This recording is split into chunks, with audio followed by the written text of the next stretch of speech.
आज हम आप लोग के साथ शेयर कर रहे हैं बहुत ही फेमस डेज़र्ट की रेसिपी यानी कि टर्किश बकलावा। और इसे हम घर पे बनाएंगे। इसकी फ़िलो शीट भी हम घर पर बनाकर तैयार करेंगे, वो भी बहुत आसानी से। इस रेसिपी को देखने के बाद आपको लगेगा कि बकलावा बनाना इतना आसान है। ये डेज़र्ट बाहर काफ़ी महंगा मिलता है, लेकिन घर पर इसे बाहर के मुकाबले बहुत कम बजट में बनाकर तैयार कर सकते हैं, वो भी बहुत आसानी से। और आपको यकीन भी नहीं आएगा कि आपने इसे खुद अपने हाथों से अपने घर में बनाया है। जो भी खाएगा इस बात का यकीन ही नहीं करेगा कि इतना टेस्टी डेज़र्ट आप घर में बना सकते हैं। तो ट्राई ज़रूर करिएगा।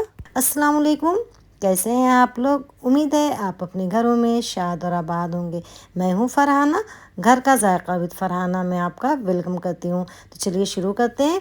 इसके लिए सबसे पहले हमने 2 कप मैदा ले लिया है और 250 ml के करीब हमने दूध ले लिया है। 1 अंडा ले लिया है। 2 से 3 टेबल स्पून के करीब हमने ऑयल ले लिया है। आधा टीस्पून नमक ले लिया है। 1 टीस्पून बेकिंग पाउडर और 1.5 टीस्पून हमने शक्कर ले ली है, पिसी हुई शक्कर ली है। आधा कप पिस्ता को हमने इस तरह से बारीक पीस लिया है। चॉप समझिए, बिल्कुल बारीक चॉप कर लेना है, पाउडर नहीं बनाना है, बिल्कुल इस तरह से आपको कर लेना है। 2 से 3 टीस्पून के करीब हमने खांड ले ली है, आप शक्कर भी ले सकते हैं। इसके अलावा टोटल 1 कप हमने पिघला हुआ घी ले लिया है। इसे देखते हैं ये कितना जाता है। तो सबसे पहले हम इसकी डो तैयार करते हैं। तो हम मैदे में डाल देते हैं नमक, शक्कर, बेकिंग पाउडर और ऑयल डाल देंगे।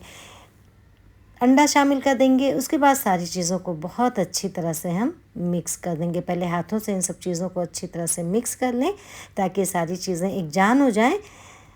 तो ये अच्छी तरह से मिक्स हो चुका है। अब इसमें हम थोड़ा थोड़ा सा दूध डालते हुए इसे गूंद लेंगे। तो दूध आपका हल्का सा नीम गर्म होना चाहिए, ज़्यादा नहीं होना चाहिए, बहुत हल्का सा होना चाहिए। अगर आप चाहें तो इसमें आधा पानी और आधा दूध का भी इस्तेमाल कर सकते हैं, लेकिन मैंने सिर्फ दूध लिया है। आपके ऊपर डिपेंड करता है कि आप सिर्फ दूध से गूँधें या फिर दोनों चीज़ों से। तो थोड़ा थोड़ा दूध डालते हुए इसकी हमें एक सॉफ्ट सी डो तैयार कर लेनी है। इसकी डो बिल्कुल हार्ड नहीं होनी चाहिए, इसकी डो सॉफ्ट सी होनी चाहिए। तो आप उस हिसाब से जितना दूध जाता है उसका इस्तेमाल कर सकते हैं। तो देखिए इस तरह से सॉफ्ट डो होनी चाहिए इसकी। अब हम इसके ऊपर से हल्का सा तेल लगा देंगे, 1 टीस्पून के करीब। और तेल लगाने के बाद भी 1 से 2 मिनट तक हम इसे और नीट कर लेते हैं ताकि ये थोड़ा सा हाथों में चिपकना बंद हो जाए। तो डो हमारी तैयार है। अब इसे हम कवर करके रख देते हैं 1 घंटे के लिए साइड में। तो जब तक कि ये रेस्ट ले रही है डो हमारी, इधर चाशनी बना लेते हैं। तो हमने 1 कप पानी ले लिया है और 2 कप शक्कर हम डाल देंगे। हमें 1 तार की चाशनी बनानी होगी इसके लिए। और फिर इसे हम रख देते हैं चूल्हे पे, पहले फुल फ्लेम पे करके रख देते हैं इसे पकने के लिए। इसे मिक्स कर देते हैं। उसके बाद इसमें हम शामिल कर देंगे 1 टेबल स्पून लेमू का जूस। और उसमें हमने लेमू को इस तरह से एक स्लाइस पतली सी काट ली थी, उसे डाल दिया। इसे भी आप ज़रूर डाल दें, इससे बहुत ज़बरदस्त सा फ्लेवर आता है। और इसे आप पिघलने दें। तो चाशनी जब पकने लगेगी, देखिए ऊपर थोड़ी थोड़ी सी इस तरह से गंदगी इकट्ठा होती है, तो उसे आप ज़रूर निकाल लें इस तरह से। और चाशनी को कम से कम 5 से 7 मिनट तक हमें पकाना है, यानी कि 1 तार की चाशनी हमें बनानी है, ज़्यादा इससे गाढ़ी नहीं बनानी है और ना ही इससे कम। तो हमारी चाशनी तैयार है। हम फ्लेम को कर देते हैं ऑफ और इधर अपनी डो को भी चेक कर लेते हैं। तो एक बार फिर से हम 1 से 2 मिनट के लिए इसे और नीट कर देते हैं ताकि अच्छी तरह से ये स्मूथ हो जाए।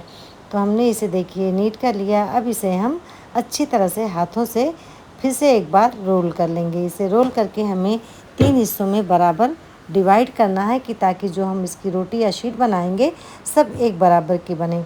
तो बराबर 3 हिस्सों में आप इसे डिवाइड कर लें। 3 हिस्सा 4 हिस्सा जितना आपकी मर्ज़ी हो आप डिवाइड कर सकते हैं। बस इसके हमें छोटे छोटे से पेड़े बनाने होंगे। तो एक पेड़े को हम इस तरह से रोल कर लेते हैं और फिर उसे एक ही साइज़ का आपको काट लेना है। बहुत बड़ा नहीं काटना है, छोटा छोटा काटना है। रोटी से छोटी साइज़ का आपको काटना है, यानी कि जितने की रोटी बनाते हैं उसका आधा पेड़ा आप काटना है, क्योंकि बहुत ज़्यादा पतली ये शीट बनाई जाती है।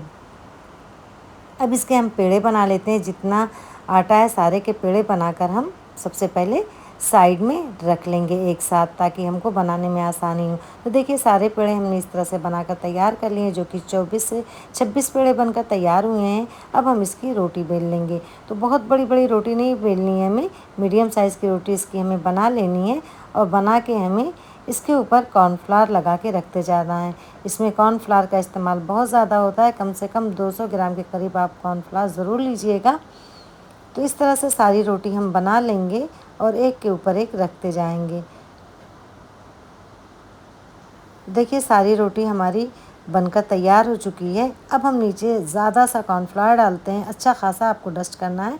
उसके ऊपर एक रोटी रख देंगे, फिर उसके ऊपर से ज़्यादा सा कॉर्नफ्लावर फैला देंगे, अच्छी तरह से लगा देंगे, मोटी सी तह उसकी लगाएंगे। इस तरह हर एक लेयर के ऊपर इस तरह से करते हुए हम लगा देंगे। आप चाहें तो इन 24 रोटियों को एक साथ रख के बेल सकते हैं या 2 बार में 12-12 रोटी करके बना सकते हैं, लेकिन मैं सारी रोटियों को एक के ऊपर एक रखूँगी, एक साथ रखूँगी 24 रोटियाँ ये। आप कॉर्नफ्लावर बिल्कुल कम ना लगाएं, वरना आपकी रोटी फिर चिपक जाएगी और निकलने में बहुत मुश्किल होगी। इसलिए पूरा दिल खोल के आप डालें, भर भर के कॉर्नफ्लावर डालें। बाद में एक्स्ट्रा जो रहेगा वो निकल जाएगा, इससे कोई मसला होने वाला नहीं है। इस तरह से आप इसकी रोटी बना लें। जिस भी बर्तन में आपको बनाना है बकलावा, उस साइज़ की रोटी आप इसे बेल लें और इतनी पतली रोटी रहे कि रोटी के आर पार दिखाई दे। तो मुझे गोल डिश में इस तरह बनाना था, तो मैं एक बार साइज़ ले लेती हूँ इसकी और इस तरह से आप लेके काट लें। इससे क्या होगा कि आपका बकलावा की जो शीट है, सारी शीट एक बराबर बनकर तैयार होगी, छोटी या बड़ी नहीं होगी। तो मैंने इसे काट लिया है। ये जो साइड का निकला उसे भी आप बीच में रख सकते हैं, एक एक परत खोल के, या फिर चाहें तो आप उसका कुछ अलग से भी नमक पारा वगैरह कुछ भी बना सकते हैं, लेकिन मैं इसके बीच में ही डाल दूँगी। अब देखिए शीट को इस तरह आप हाथों से निकाल लें, बड़ी आसानी से निकल जाती है क्योंकि इसमें कॉर्नफ्लावर लगा होता है, तो ये चिपकती नहीं है, बहुत ज़्यादा पतली ये बनकर तैयार होती है। देखिए बिल्कुल एकदम आर पार इसके दिखाई दे रहा, हाथ दिखाई दे रहा, बहुत ज़्यादा पतली ये होती है। जितनी पतली मुमकिन हो सके उतनी पतली आप इसे ज़रूर बेल लें। देखिए इस तरह से अब हम इसे जो हमने ट्रे ग्रीस किया था उसी के ऊपर इसे फैला देंगे। अगर ये शीट थोड़ी सिकुड़ जाती है या इसमें शिकन आ जाती है तो भी कोई मसला नहीं है, इससे कोई फ़र्क नहीं पड़ने वाला है। अब इसके ऊपर अच्छी तरह से हम घी को लगा देंगे। हमने 1 कप घी ली है, देखते हैं कि कितनी जाती है। तो हर लेयर के ऊपर आप अच्छी तरह से इस तरह से घी लगाते जाएं। तो एक के ऊपर एक इस तरह से हम लेयर लगाते जाएंगे और उसके ऊपर से घी भी अच्छी तरह से हम लगाते जाएंगे। मैंने देसी घी का इस्तेमाल किया है, आप चाहें तो बटर का भी इस्तेमाल कर सकते हैं, आपके ऊपर है। आपको जो भी पसंद हो या आपके पास जो भी हो उस चीज़ का इस्तेमाल आप कर सकते हैं। मैंने देसी घी डाली है, बहुत अच्छी खुशबू आती है, बहुत अच्छा टेस्ट आता है देसी घी से। अब 12 शीट मैंने फैला ली हैं। अब इसके ऊपर से मैं पिस्ता डाल दूँगी। तो आधा कप पिस्ता मैंने इस तरह से चॉप किया था। आप कम ज़्यादा अपने मज़े के मुताबिक डाल सकते हैं। आप चाहें तो मोटी लेयर भी डाल सकते हैं, आप पतली लेयर भी डाल सकते हैं। अब मैं इसके ऊपर से डाल दूँगी 2 से 3 टेबल स्पून के करीब पिसी हुई शक्कर या फिर खांड। मैंने खांड डाली है, 1 चम्मच शक्कर डाली, बाकी की खांड डाली है। अब उसके ऊपर से फिर ये जो 12 शीट बची हुई हैं इस तरह से हम बराबर से फैला देंगे। अगर थोड़ी छोटी हो तो आप इस तरह खींच लें, क्योंकि मैदा है सिकुड़ने लगता है बाद में, तो आप फैला कर डाल सकते हैं। और उसके ऊपर फिर से अच्छी तरह से आप बटर को या घी को जो भी है लगा दें। आप किसी भी ड्राई फ्रूट से इसे बना सकते हैं, बादाम से, पिस्ता से, अखरोट से, जो भी आपको पसंद हो आप उस ड्राई फ्रूट का इस्तेमाल करके इसे बना सकते हैं। हर ड्राई फ्रूट से ये बहुत ज़्यादा टेस्टी बनकर तैयार होते हैं। तो देखिए इस तरह से सारी लेयर मैंने लगा दी है। अब इस तरह से काट लेंगे, आपकी मर्ज़ी है, आप स्क्वायर में काटें या फिर डायमंड शेप में काटें, जैसा भी आपको पसंद हो, लंबा काटें, जैसा भी आप काटना चाहते हो इसे काट सकते हैं। अब काटने के बाद फिर से हम देसी घी इसमें डाल देंगे। अच्छी तरह से घी इतना डालना है कि पूरे इसके ऊपर तक घी नज़र आए। उसके बाद फिर हम लेयर काट लेंगे। मैंने चौकोर काटा है और इसे काटने के बाद फिर से हम एक बार घी को पोर कर देंगे इस तरह से कि ताकि हर जगह घी आसानी से पहुंच जाए। कटने के बाद हर लेयर में घी चली जाए।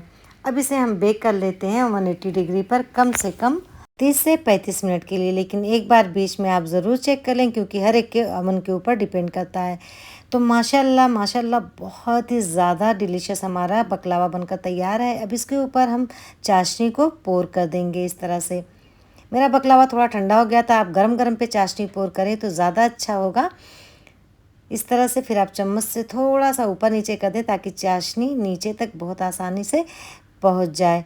थोड़ी देर में अपने अंदर सारी चाशनी को एब्जॉर्ब कर लेगा। अब इसके ऊपर जो हमने पिस्ता बचा लिया था ऊपर से इस तरह से डाल देंगे। आपकी मर्ज़ी है, जैसे भी आप डालना चाहें, डेकोरेट करना चाहें वैसे आप कर सकते हैं। तो माशाल्लाह इतना ज़्यादा लज़ीज़ और टेस्टी ये बकलावा बनकर तैयार हो रहा था कि ये आपको यकीन ही नहीं आएगा कि आपने इसे घर में बनाया है, इस कदर टेस्टी ये बना था। तो आप एक बार मेरे तरीके से ज़रूर ट्राई करिएगा। बहुत आसानी से इतनी महंगी मिठाई आप घर पर ख़ुद अपने हाथों से बनाकर तैयार कर सकते हैं।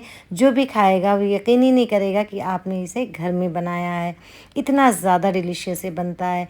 तो ट्राई ज़रूर करिएगा। रेसिपी पसंद आए तो लाइक शेयर सब्सक्राइब करना ना भूलिएगा। बेल आइकन को भी ज़रूर प्रेस कर दीजिएगा ताकि मेरी हर आने वाली वीडियो का नोटिफिकेशन सबसे पहले आप तक पहुंचे। तो देखिए माशाल्लाह कितना क्रिस्पी बना है ये, और हर टाइम इसकी चाशनी पहुंच चुकी है। और देखिए हर लेयर इसकी कितनी खुली खुली और कितनी क्रिस्पी बनकर तैयार हुई है।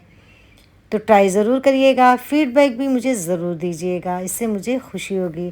तो मिलते हैं एक नई सी और अच्छी सी रेसिपी के साथ। दुआओं में याद रखिएगा। तब तक के लिए मुझे दीजिए इजाज़त। अल्लाह हाफ़िज़।